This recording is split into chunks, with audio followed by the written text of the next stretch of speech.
again, everyone, and welcome to languagecaster.com, the football language podcast for learners and teachers of English. I'm Damien, and I'm based here in London, where the weather is warm and dry as we move into autumn.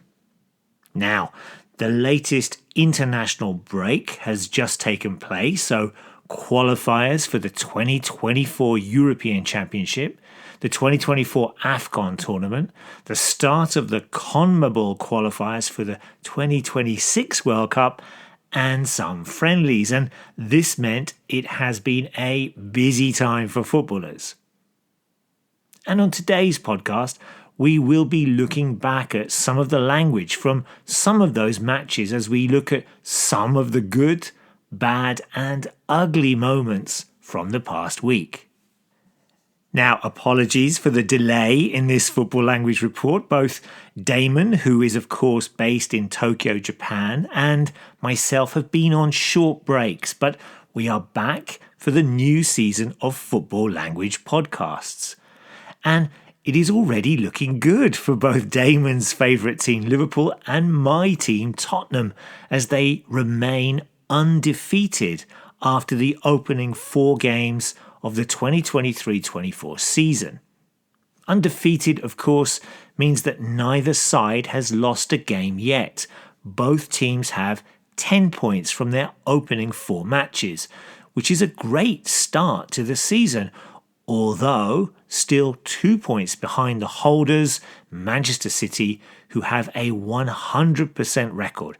They have won all 4 of their games so far. And we'll be looking at some of the upcoming games for this weekend in our weekly predictions competition later. Hola a todos, estáis escuchando languagecaster.com. Yes, that message was from a Spanish fan, and yes, you are listening to languagecaster.com. Now, don't forget to come along to our site at LanguageCaster, where you can hear more podcasts from the recent 2023 Women's World Cup. And also you can access all our other previous football language podcasts. We have hundreds of them that date back over the last 15 years. Bạn đang nghe languagecaster.com. Okay. As I mentioned at the start of the show, the international break has just taken place, and we are going to look back at some of the language used that describes some of the good, the bad, and the ugly stories from some of these matches. Here's some of the vocabulary that you will hear. Number 1, maintained their 100% records. These teams are still unbeaten. Indeed, they have won all of their games. Number 2, on the verge of qualifying. This means that something is about to happen. Scotland have almost qualified for the European Championship, so we can say that they are on the verge of qualifying. Number 3, much too good for. One team is much better than the other team. They are superior than their opponents. Number 4, penalised. This means to be punished. So if a team is penalised points, it means they have had points taken away from their total or deducted. Number 5, need a miracle. This expression means that a team has very little chance of winning, or in this case, qualifying, and will need something special to do so. And the last one, discriminatory behaviour. This happens when some people show prejudice or negative feelings against another group of people, maybe because of race, religion, or gender.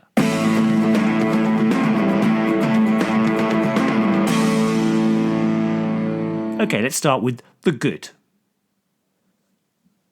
It was a good week for France, Scotland, and Portugal, who maintained their 100% records in the European Championship qualifiers and are all now on the verge of qualifying for the finals in Germany next summer.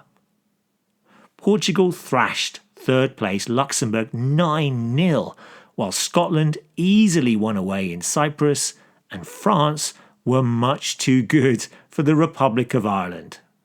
It was also a good international break for Spain, who had 2 big wins to put them back into contention in their group, 6-0 versus Cyprus and then 7-1 away in Georgia, while the Netherlands and Italy also had good wins against group rivals that sees their qualification back in their own hands. The 2026 World Cup qualification process has now started, with games taking place in the South American region, that's CONMEBOL. The 10 teams will play each other home and away over the next 2 years. That's 18 matches for each side. And they'll be playing for 6 direct qualification spots, with the team coming in 7th place entering a playoff. After the first 2 rounds of matches, Argentina and Brazil are the only 2 teams with 100% records, with Colombia in 3rd position, unbeaten on 4 points. Now, 2 good stories from the region include Ecuador's 2-1 come-from-behind win over Uruguay, which means they now have 0 points, after they had been penalised 3 points before the competition had even started. The other good news story is that Brazilian star Neymar is now his country's all-time leading goal scorer, after his 2 goals, that's a brace, helped Brazil to a 5-1 win over Bolivia. He now has 79 goals from 125 games, which means he has overtaken Pelé, who has 77 goals. Well done to Neymar, a fantastic achievement. Now the bad. Well, it was a bad week for the Irish teams. That's both Northern Ireland and the Republic of Ireland, who suffered 2 defeats each, which left their chances of qualifying for the 2024 Euros in a very bad way.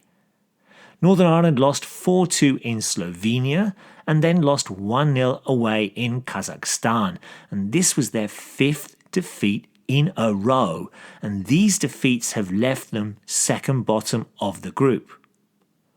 The Republic of Ireland were not really expected to win against the World Cup runners-up France in Paris, but they were completely outplayed in their 2-0 defeat.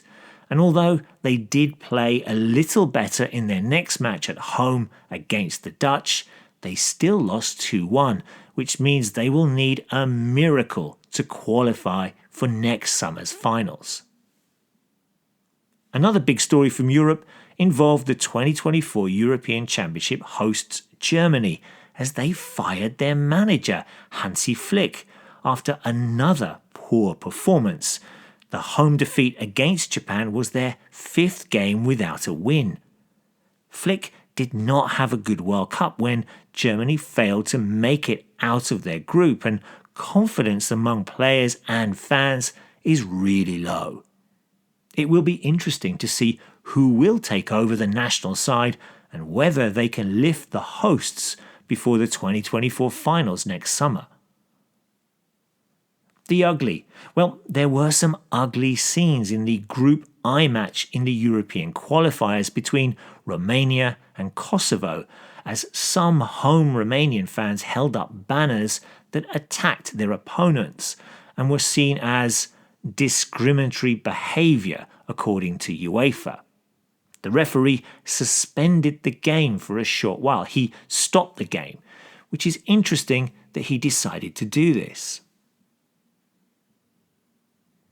Now, another story involves the French international Paul Pogba, who is facing a difficult time as he failed a drug test for his club Juventus at the start of the season. The second test result has yet to be released, so there is still a chance he will be cleared. But this incident has not helped Pogba in his attempts to return to the high levels of the game. Je luistert naar languagecaster.com.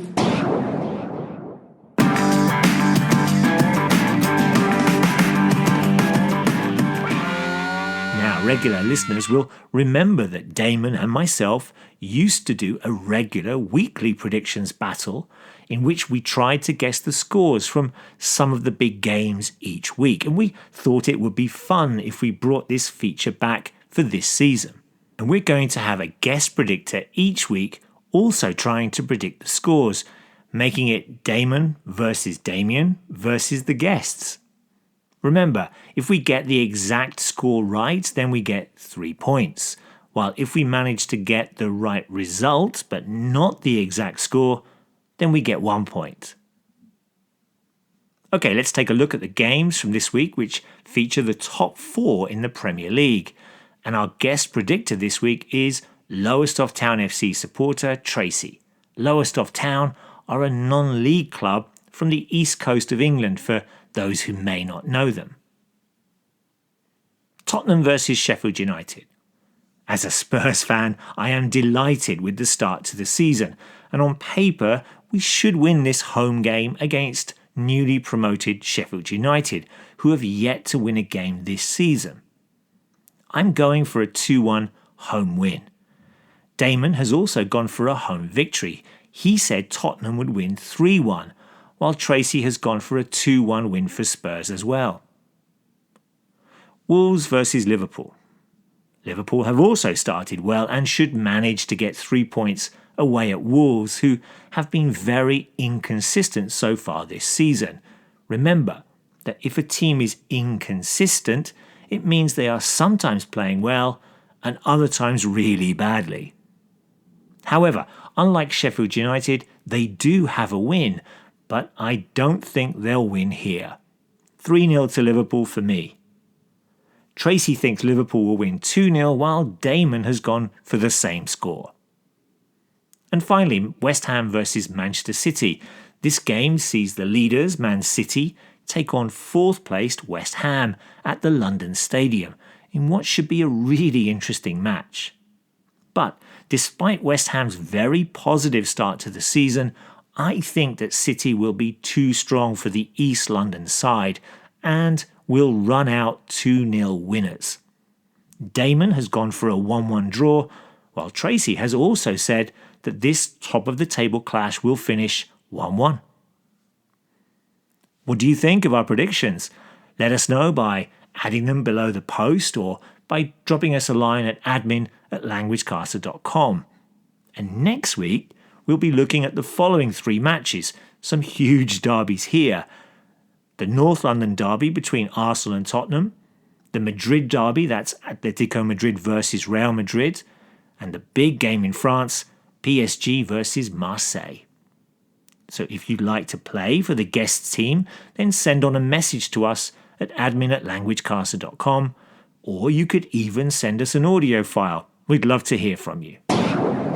G'day, my name is Erin. I'm from Brisbane and I'm a West Ham supporter and you're listening to languagecaster.com.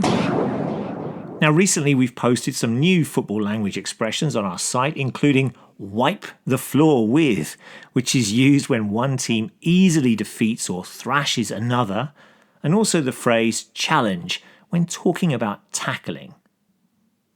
Come along to the site and have a look at those posts, and don't forget that you can find out more about these and hundreds more football language phrases by coming along to our football language glossary here at LanguageCaster. Okay, hi, I'm Gavin and I'm a Wrexham and Wales fan, and you're listening to languagecaster.com. Okay, if you have any questions or comments, then drop us an email at admin@languagecaster.com, and you can also look out for us on Facebook, Twitter, Instagram, and on Threads, while we will be posting some material on our new YouTube page very soon too, so come along and say hello. We also have a football language forum where you can ask and answer any questions you have on the language of football.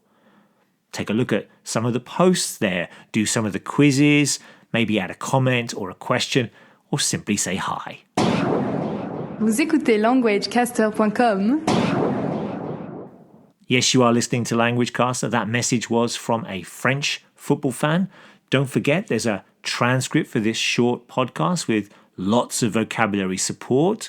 If you look at the posts on our site, you can see that we explain lots of the meanings of the words in the transcript. So just come along and have a look.